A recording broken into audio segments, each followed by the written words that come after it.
Hey, what's up YouTube? It's your boy Dream back with another trucking video for you guys today.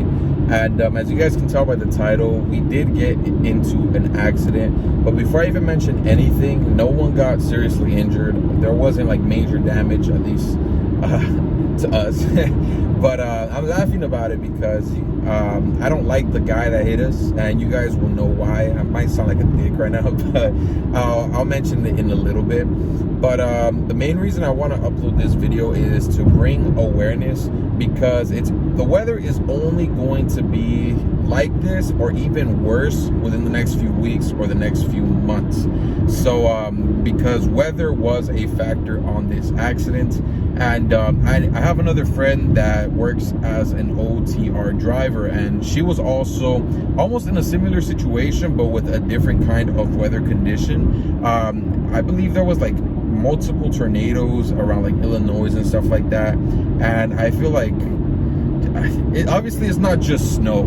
There's other bad weather conditions that you have to watch out for. And even though my partner was doing everything right by the book to prevent like any accidents and stuff like that, being safe, unfortunately we were still caught up in the accident. So I'm gonna paint a picture, that way you guys know what happened and how it happened. And it just sucks because the same week we got a brand new truck was the same week we got into an accident. Thankfully, it didn't even touch the tractor. It was just like the trailer, and the damage was very, very minor, at least to the trailer. But it just sucks in general being in an accident, especially one that could always be avoided maybe. But okay, so this is what happened. We were in Utah, I believe Orem, Utah, going back to Rialto because we finished the stores. This was the last trip before our home time, and we were excited to go home. I already made plans, everything, and you know, there was snow on the ground. There was like, I want to say there was black ice or black snow. Yeah, black ice. The roads were wet, and if you look to your sides, there was literally like a blanket of snow. You could see like white everywhere. It wasn't actively snowing, but there was snow everywhere, right? And my partner was going about 35, maybe 40 miles an hour, because obviously since the roads were wet, he's driving slower than the speed limit. That way, like if anything happens, we don't jackknife and put harm into anyone else, right? And out of nowhere, since I'm in the passenger seat, because we're about to stop at a Love's. The Love's is like maybe 5-10 miles away, so I'm in the passenger seat, and out of nowhere I just hear my partner reacting to something. I'm like, what's going on? And that's when I look at his driver mirror. I see a vehicle on the left lane from us, literally going like this. And before we could even say anything, we feel the hit, and obviously we hear it and we feel the hit, and we're like we're kind of like, damn, we're like in shock, you know, we don't know what to do. So obviously as soon as the cars to our right clear off, we go to the edge of the freeway, whatever, and we pull over maybe like 5-10 feet away from an exit. Luckily there was an exit there, that way we don't have to like cause any more traffic, any more delays and stuff like that. And the guy pulls up right behind us. And out of nowhere, before we get out, because obviously we're gonna get out to look at the damages, to get the information, etc., right? Before we could get out to look at the damages, this guy drives off. Luckily there was a red light, but he drives off. We're like, wait, what the hell? Like, what is he doing? So I tell my partner, hey, go behind him or get closer, that way I can take a picture of his license in case he runs. And I get a picture of his license, but the light turns green and he starts driving. You know, his flashers are on, our flashers are on, so we think, okay, maybe he's going to just stop somewhere else, but why is he like accelerating kind of quick? At this point, keep in mind, since he ended up hitting us in our rear tandems, we didn't know if the tires were popped, if they were almost going to get popped, like if we kept driving, if they were going to pop, etc., right? So my co-driver was driving really slow. He didn't really want to drive at all. Like he really was going slow because we didn't know if there was any damage, if there was going to be anything making it worse if we kept driving, right? But me being the person that I am, I'm like, follow his ass, you know, we can't let him get away. Kind of it might be a dumb thing to do, but a few seconds, literally a few seconds after that, a cop car pulls up right behind him. I'm gonna put a picture on the screen right there of how his car looked. That way you guys get an idea of like a person driving that car trying to do a hit and run. I don't know how you think you could even do that, but it was kind of bad. He even left us like a little piece of his bumper in his tandem, in our tandems.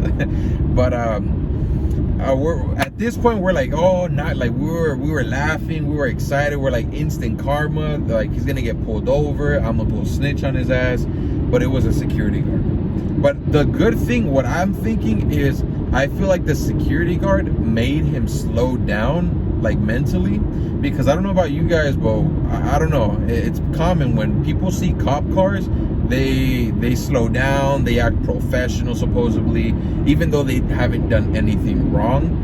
And I feel like that's what he did, because as soon as the car went behind him, the one that has like the Ford Explorers, I think, the ones that have those lights on top, even though the lights weren't on, I feel like he got scared and he started slowing down, because there was a point where he was going fast. You know, he was kind of switching lanes and going fast, and then that's when the car pulled up behind him and stuff. And my coworker pulls up right next to him. We're still driving. We're going pretty slow at this point, and I record this video. What are you doing? Pull over. Pull over. What are you doing? Don't act dumb now, bro. Pull over. Yeah, after you got caught. Fucking idiot. He's like, oh, I'm going. You guys saw, and what pissed me off about that guy was he was smiling like he got caught. Obviously his defense was like, oh, I was gonna pull over, blah blah blah. And coincidentally, we pulled over at a Target, one that we delivered to. We didn't deliver to that day or that week, but that's a Target. We're actually going to that Target today, actually. So it's gonna be it's a weird coincidence.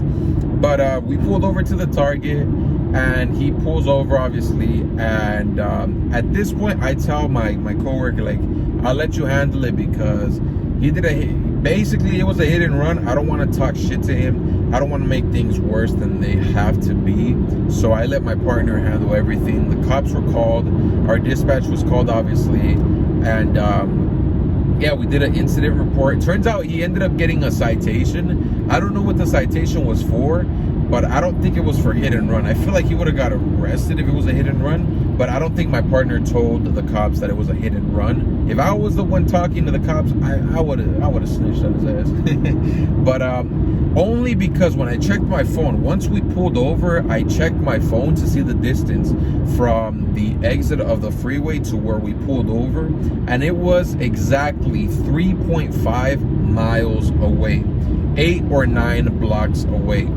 And I don't know about you guys, but 3.5 miles away, pulled over only because, like, I'm assuming when I recorded him, he's like, like, if I run away, he's gonna put me on blast on this or that, whatever. So I don't know. I feel like he got caught up. He probably got the good thing about it of not getting a citation for hit and run or anything worse, but it just pissed me off. Another thing that pissed me off also, I didn't hear about it until my partner told me, was that supposedly the guy told the cops that we were going 65, where obviously we're going way slower than the speed limit because of the conditions. And, you know, he was trying to do whatever he could do to make it okay, or put the blame a little bit more on us. But you know, just things happen. Obviously my co-driver was not at fault. He was literally just going straight.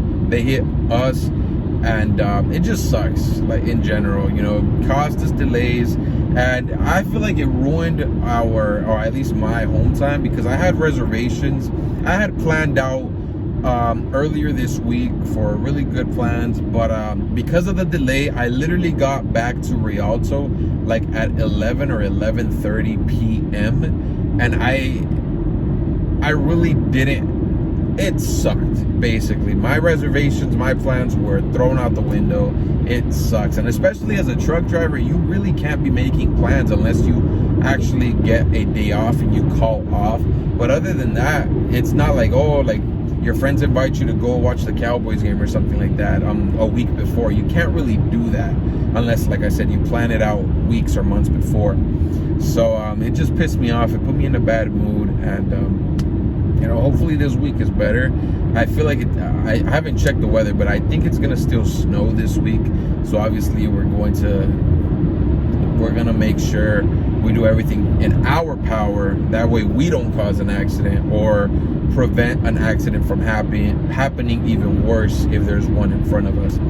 So hopefully you guys get a little useful information off of this video. Hopefully you're not in this situation where you're in an accident or witness a bad accident, because sadly the weather's only going to be getting worse within the next few months or weeks.